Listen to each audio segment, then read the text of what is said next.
Good morning. I'm very happy to be here with you today.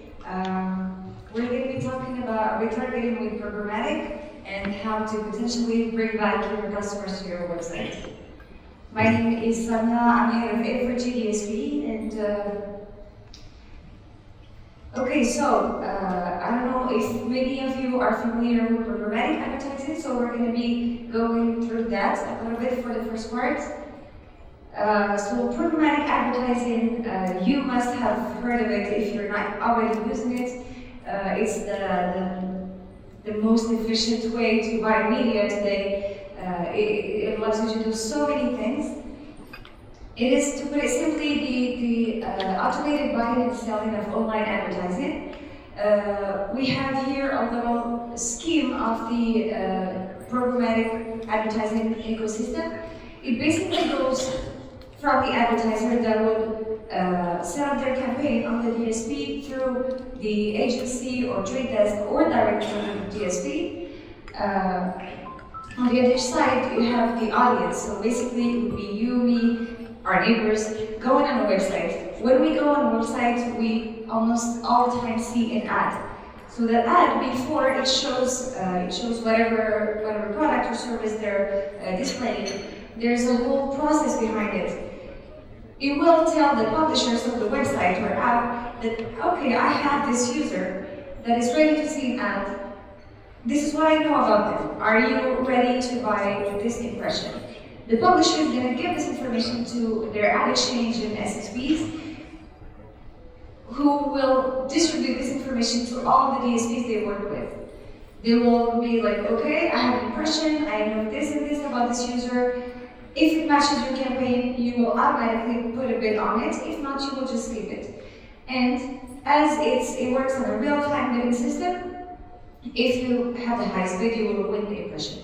So basically, this whole ecosystem goes on about 120 milliseconds because it's extremely quick. You're not going to wait for seconds until you see an ad when you're on a website. This is how there's a whole protocol that if you bid on more than 120 milliseconds, you're just not going to be on that specific ad impression.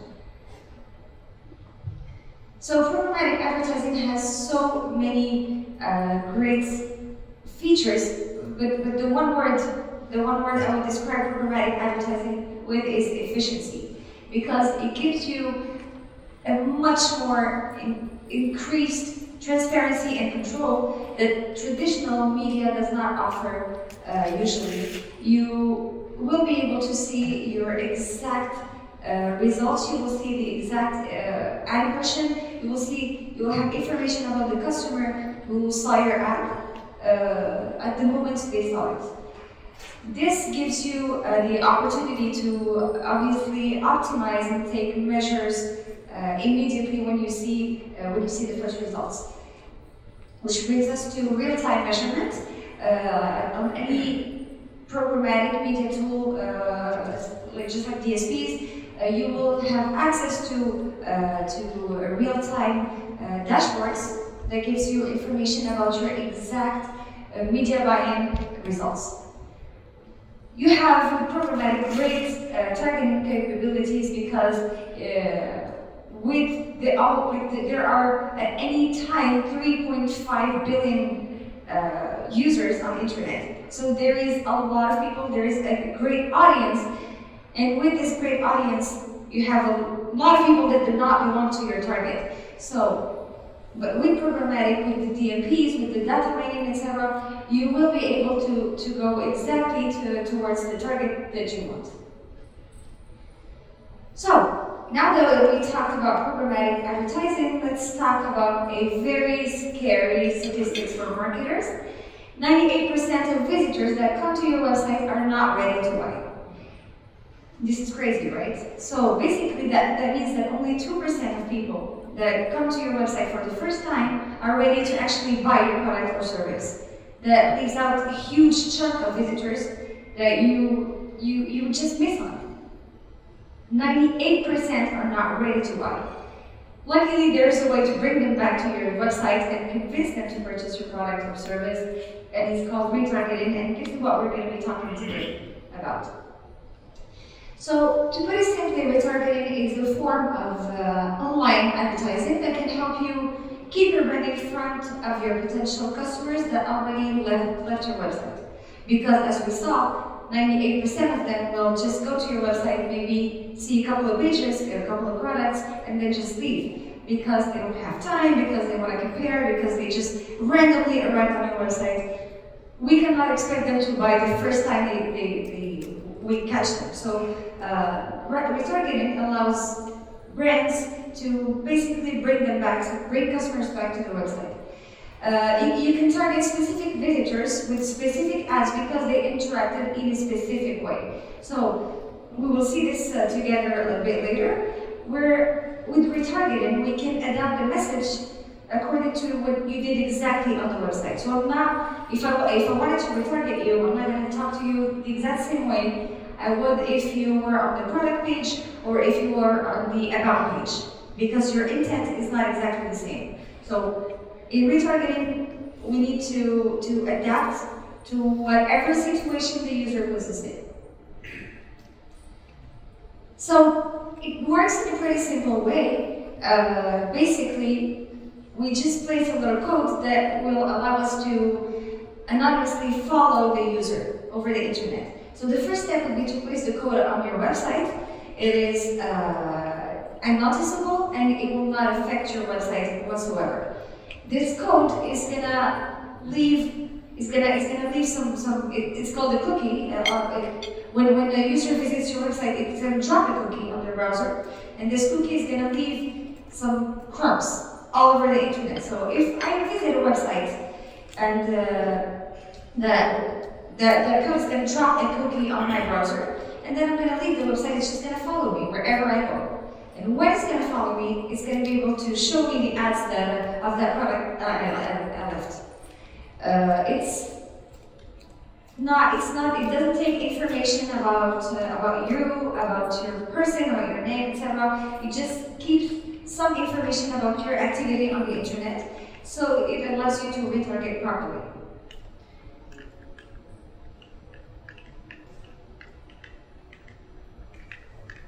So basically, this is how it works. You have a potential customer that surfs the web. He will arrive on your website. He will visit your website, see maybe a couple of products, see the about page, see the pricing plan, etc. After that, they're just going to leave your website, because this is what we do today on the internet. We don't spend more than a couple of minutes on a website. When they leave your website, you know that they're interested somehow because they arrived, the first time they arrived on your website, so they must have clicked on an ad or just typed your website name, domain, etc. So when they leave your website, you don't want to lose them. What you're going to do is, because you dropped a cookie on their browser, it will follow them on the internet. So wherever they go, if they go on different websites, your ad will display, and they will tell them, hey, do you remember me? I was the website you checked out earlier. When they see your ad again, they will have, maybe the first time, the second time, the third time, they will recognize your brand because they saw it before, they were on your website, or they clicked on your ad. They somehow interacted and engaged with your brand before. So your ad is going to be much more effective and efficient than just a random display ad. So the user is highly much more interested, and it will click on the ad and eventually buy your product. So this is basically how retargeting works. Now we have so many different ways of doing retargeting, so many different methods, strategies, etc. Well, it works in a specific situation, obviously. It's a very powerful branding and conversion optimization tool.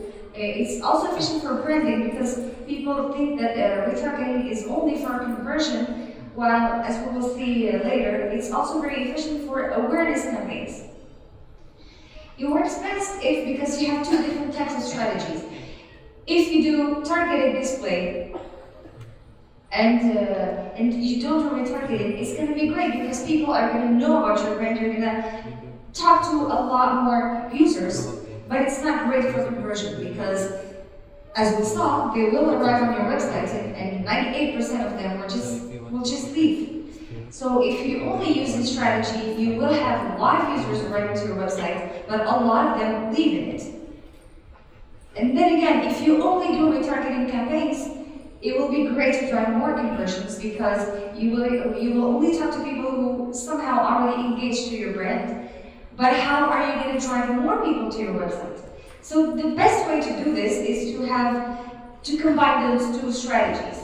Basically, have retargeting campaigns, but also acquisition campaigns to allow you to actually have those users that you want to retarget later. Because otherwise, it's not an endless wheel. You're just gonna target maybe all your users and then what?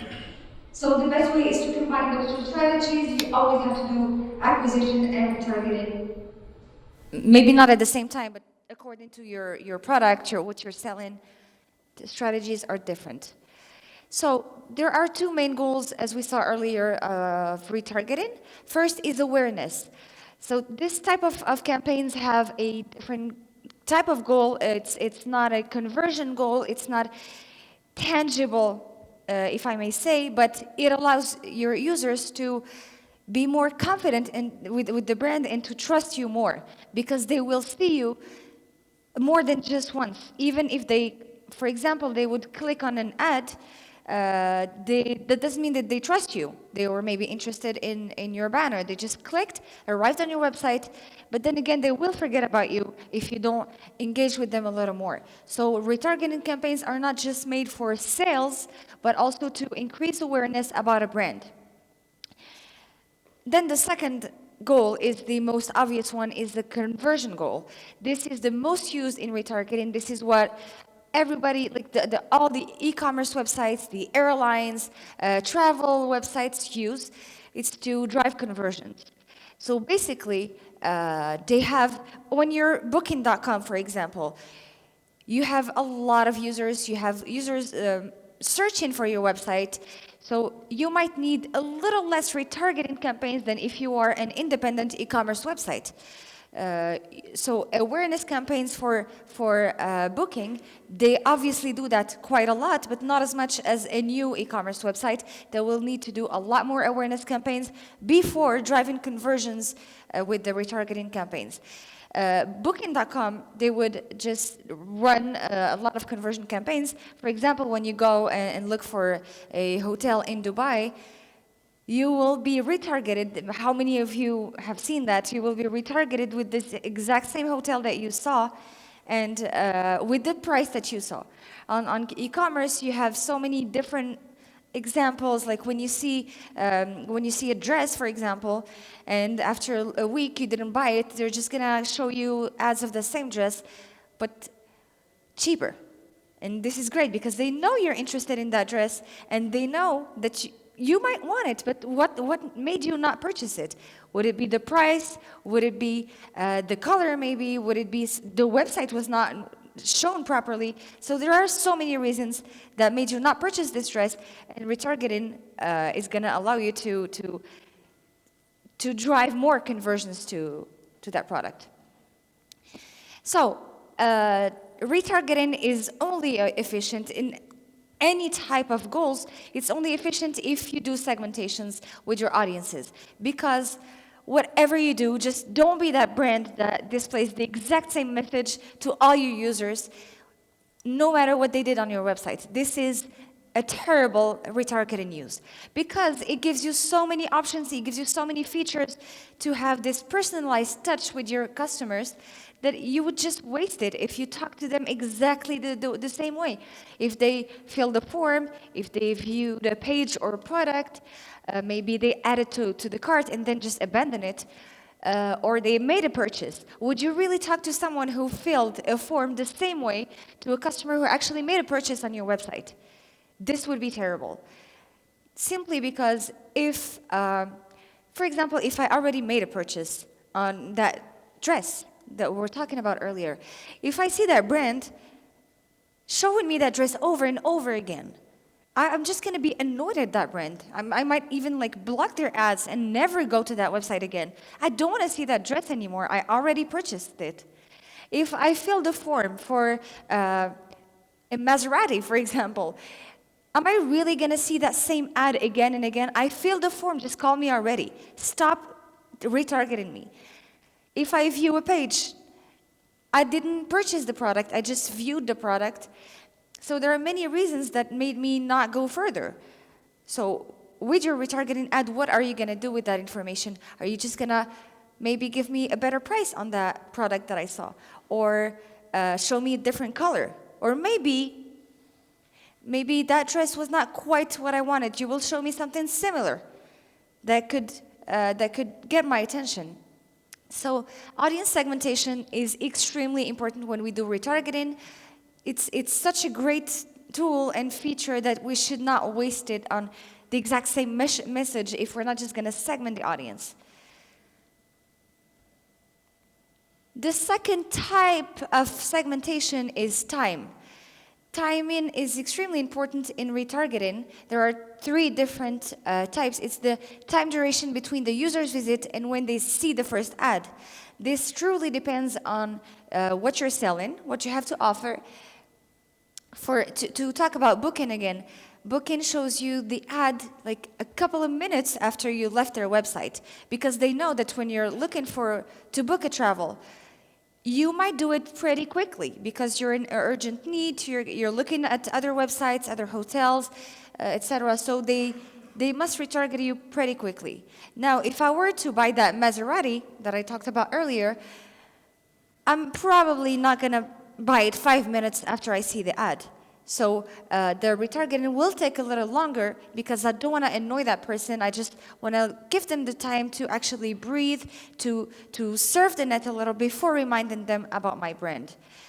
The second type of time segmentation is the frequency with which your visitor will see the potential, the ad.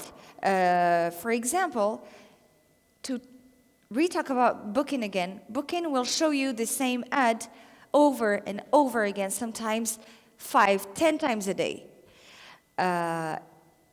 It could be interesting. According to what you're selling, it could be interesting to show not a lot of times, but a lot more than just a couple of times a day, because the user sees so many other brands that they need to see your brand a little more. They need to engage more with your brand and your website. However, if you are a different type of brand and you know that the user is not gonna enjoy seeing your ad 30 times a day, this is annoying. Just stop it already.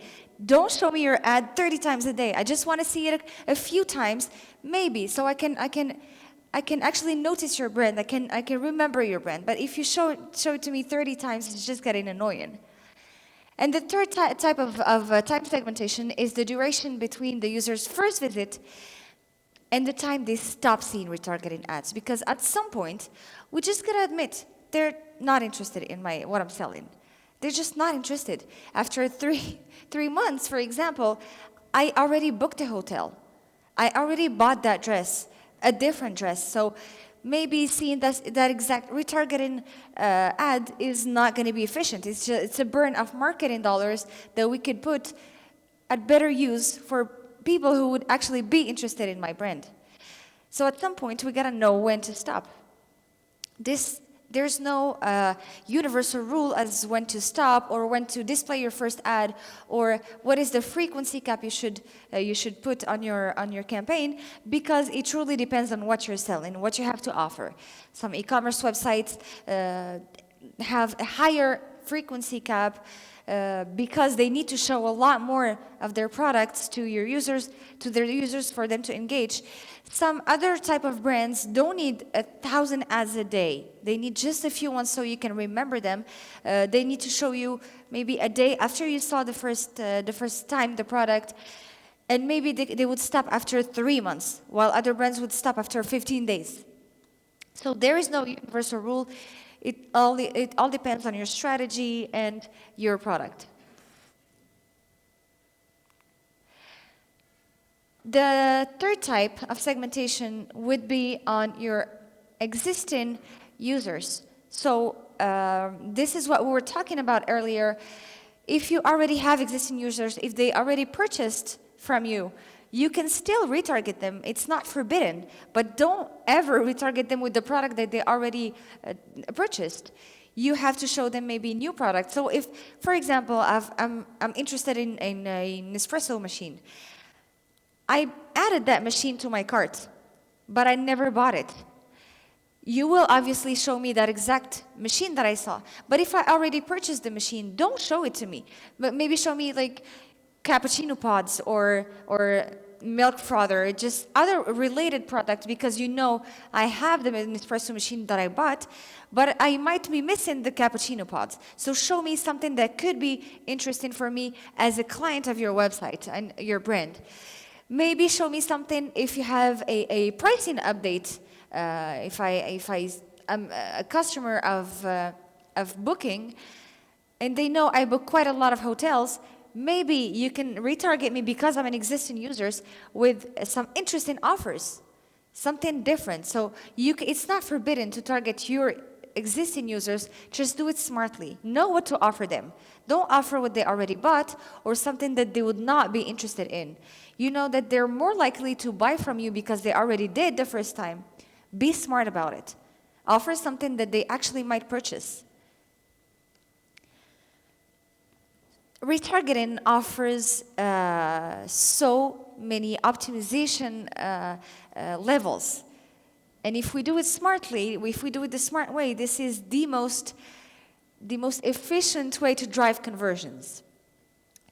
So first thing you need on your ad is an engaging headline, because the headline sells the story about your brand. This is the first thing we're going to see when we see the ad.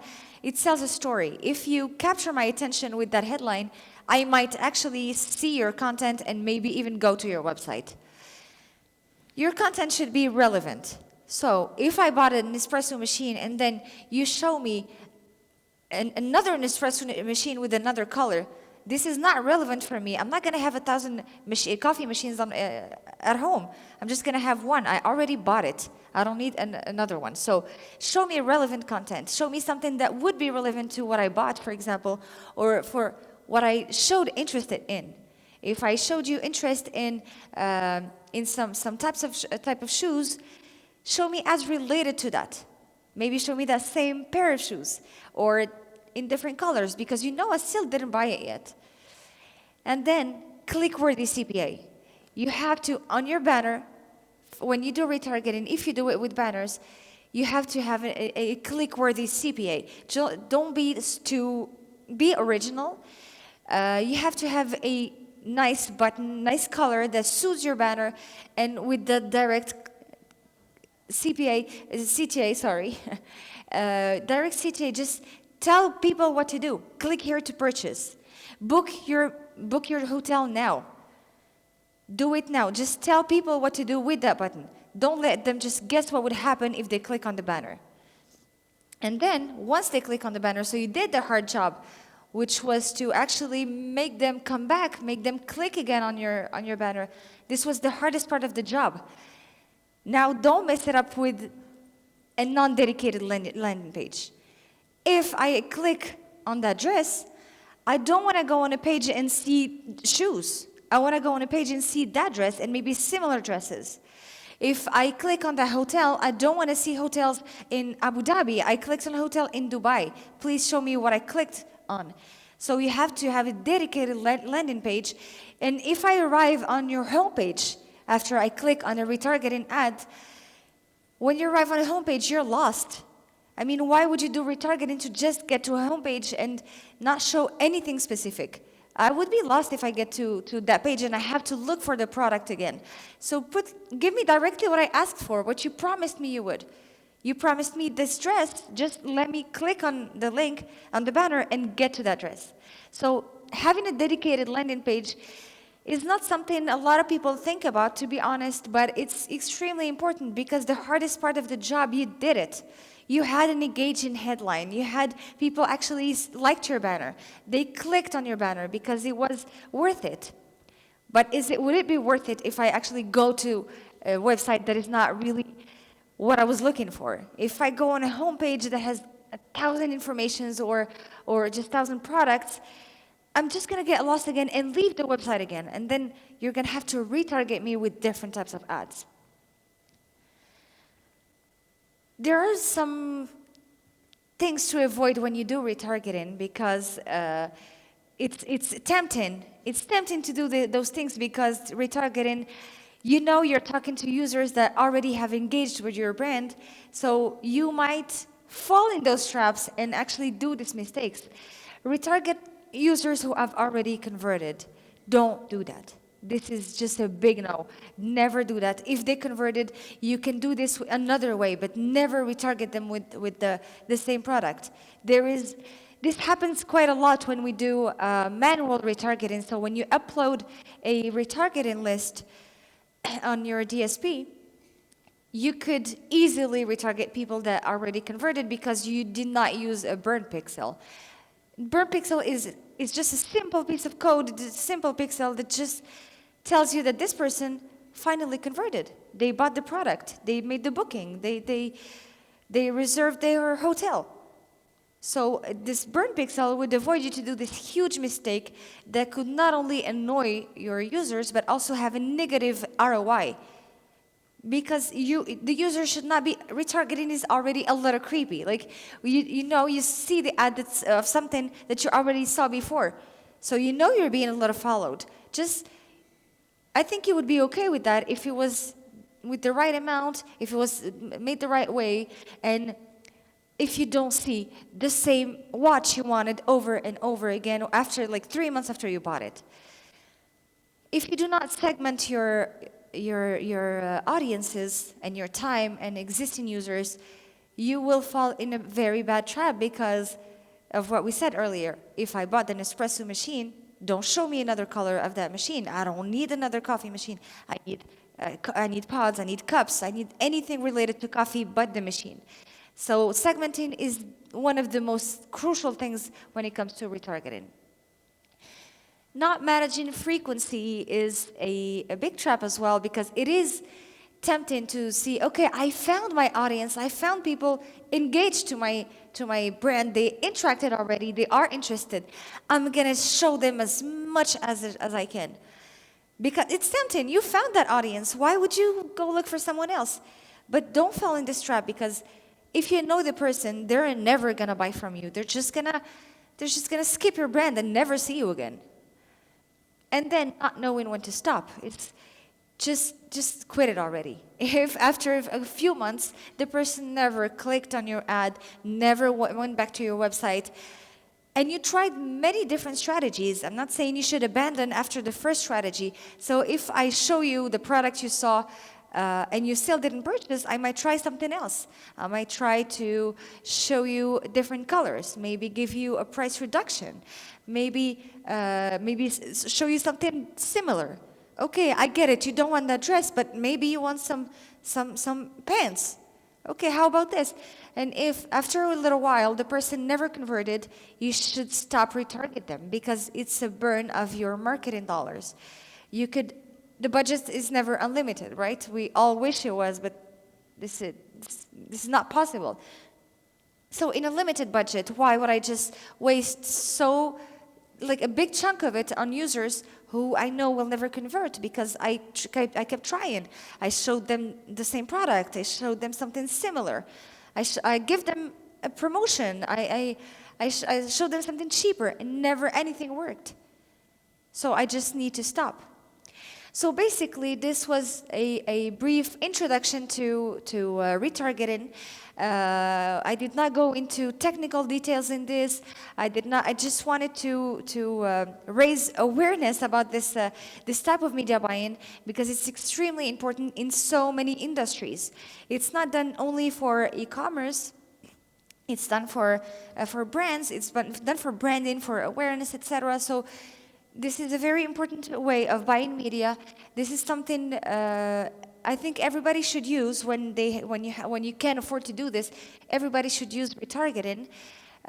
It's the best way to get people back, because, yeah, again, 98% are not interested the first time. So find a way to bring them back to your website.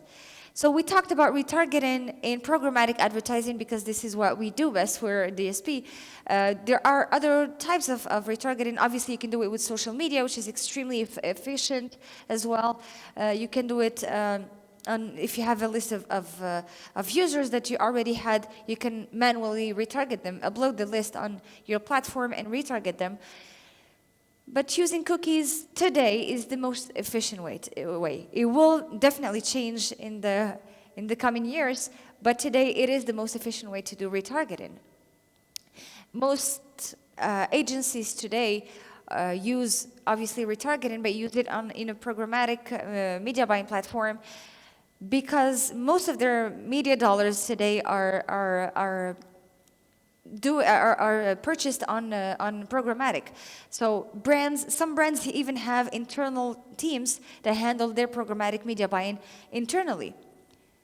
It's huge. That means such a big chunk of their marketing budget, digital market, is done on programmatic advertising that they need to hire teams internally to do this. So this is the present and the future, guys. So if you have any question, please, I'll be here. And if you have successful retargeting stories, I would love to hear them and share them with the audience. If you have a brand and you already ran successful retargeting campaigns, please share them with us. And if you have questions, I'll be around. Thank you very much.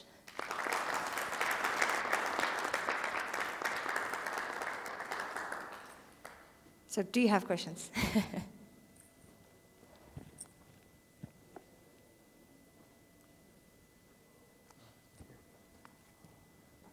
Hi. Hi. I'm struggling a little bit to grasp the difference between programmatic marketing and the one you do through Google Ads, for example. A lot of the strategies and tactics would be the same, so it's just a technicality thing. Are they kind of like, would they be competing against each other on the same, if you did them for the same website, would you have to choose one or the other, or would you kind of like layer them on top of each other? Well, it's a good question, actually. Google Ads are quite different for programmatic from other DSPs, basically. The traffic is not the same, but even if you have the same website, because one website could work with Google, could work with AppNexus, could work with so many other SSPs, you would not be competing on the same ad placement because simply the highest bid wins. So if you're bidding on this website through Google AdX on my DSP, for example, if you're bidding through Google AdX, you're not going to be bidding through Google and AppNexus and so many other SSPs. So using Google and other DSPs are not going to just overlay each other. Simply, you're never going to get the same traffic. You're always going to get the same users because this is your retargeting. You're all retargeting a chunk of users that you already know before. But you're never outbidding different platforms, even if you're using different platforms, if this is your question. Thank you.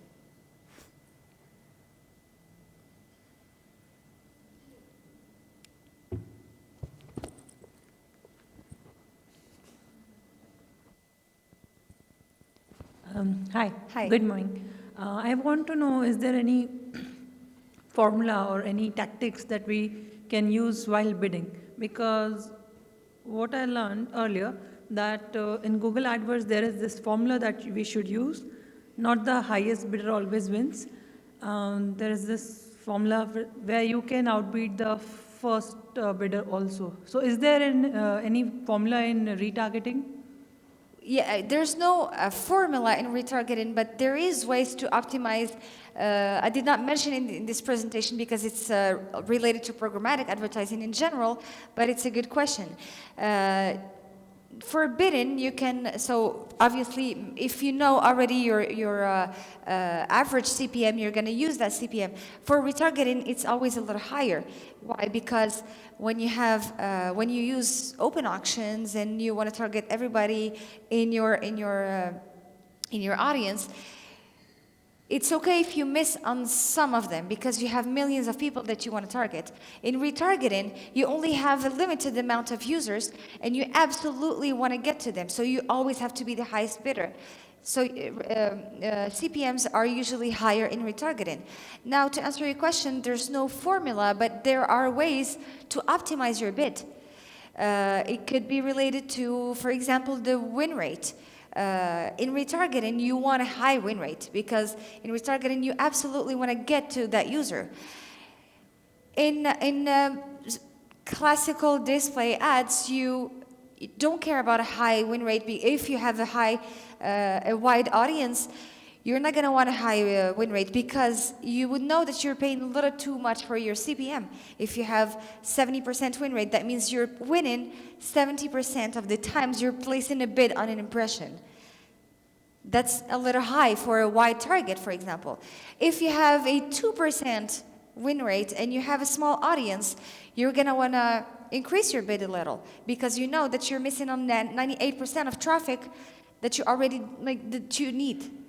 That means your bid is too low. So there are tactics to know if you're bidding too high or too low, etc. You can also obviously optimize according to the results, according to the websites and the placement IDs and apps. For example, if on your report you see that you have decent results on most websites or most apps, but you see a couple of websites or placement ads, placement IDs in specific websites that have bad results. You spent so many dollars on them and they never gave you a conversion or a click or anything. So you're going to blacklist them. This is a type of bidding optimization. Or if you see that this placement ID gives you great results and you want more of them because your bid is only $1, you want more of them. You can't afford to increase your bid for the whole campaign because you're going to lose a lot of money. You were only ready to pay $1 CPM. But this website gives you great results. So maybe you can increase, it's called microbidding, you can increase your bid only for that specific placement or website. So it gives you even more results. So there are different types of bidding strategies and optimization.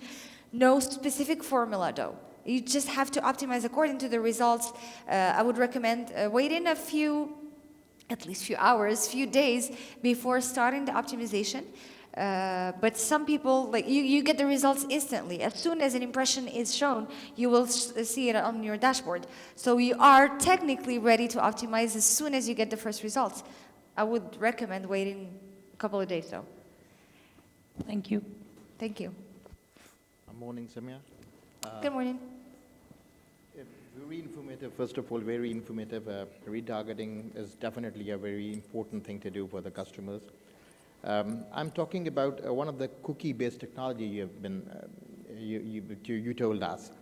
I don't know, technically I'm not that sound to understand that, but does that mean that few of the, obviously most of the customers, they run antiviruses as well.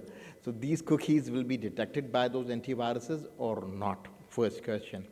And then again, if you are intervening into the system of a customer, obviously some privacy settings are there also.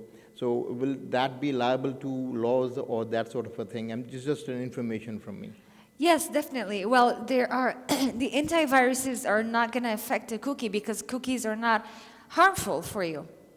Cookies are mainly made for advertising purposes, so it's not going to affect your computer or your phone. It's never going to affect anything, and you can always delete them. I think we all know how to delete cookies. When you're sick of being followed by brands, you're just going to delete cookies, but it's going to generate new cookies. So antiviruses are not going to affect the cookies because they're not harmful. They're going to probably, I don't know how exactly antiviruses work, but they're probably not going to care about a harmless cookie. It's just a tiny cookie. Yes. Sorry, I just had to answer the second question. So you talked about laws, right? There are different laws that came to place, especially GDPR, I think that was your question, right? for EU residents or employees or anything that is related to EU, cookies, you can actually place them. You just need to justify why you would place them and get your users' consent. So if you are a website owner and you want to place a cookie on your website, the user has to know it. You cannot just place it. They have to say, okay, I know you're placing a cookie and I know why you're placing a cookie and I agree to do this. Also, this is a like really wide subject, but you cannot just make them, forbid them from getting to your website if they don't want to get cookies on their browser. Because it has to be consensual and explicit, so you have to tell them why you're using that cookie, and are you ready for me to drop a cookie on your browser? And if you're not, it's okay, please carry on to my website. So this is just if we respect those rules, it's not going to be a legal problem. If we don't, obviously it is, because it's an invasion of privacy. Thank you very much.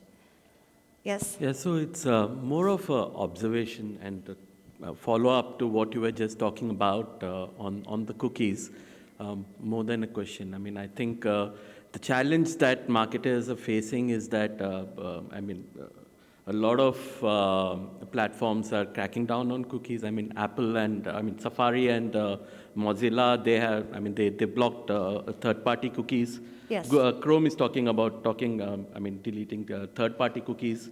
So what essentially means is that, your third-party data, which a lot of marketers are reliant on, will be lesser and lesser significant. I think businesses and marketers would be well placed to use more of first-party data for targeting. So yes, it's an excellent observation. Marketers and brands should use their first-party data. It's the most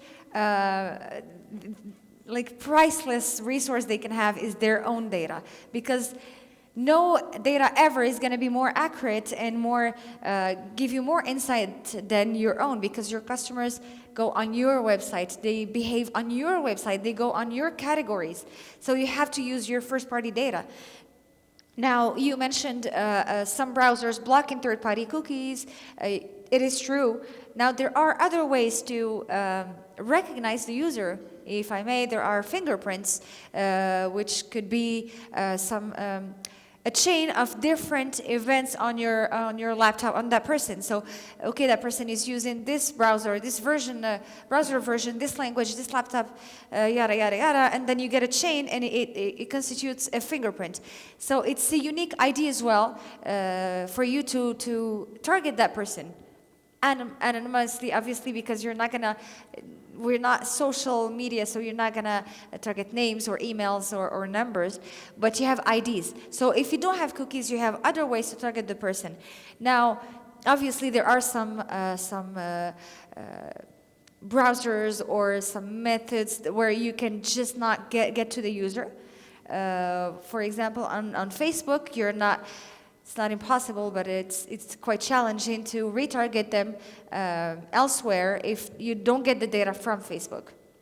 And obviously, Facebook is going to block you from getting the data, from dropping a cookie on their browsers for their users, because otherwise you would be using retargeting on other platforms than Facebook. So it could be quite challenging, but it's never impossible.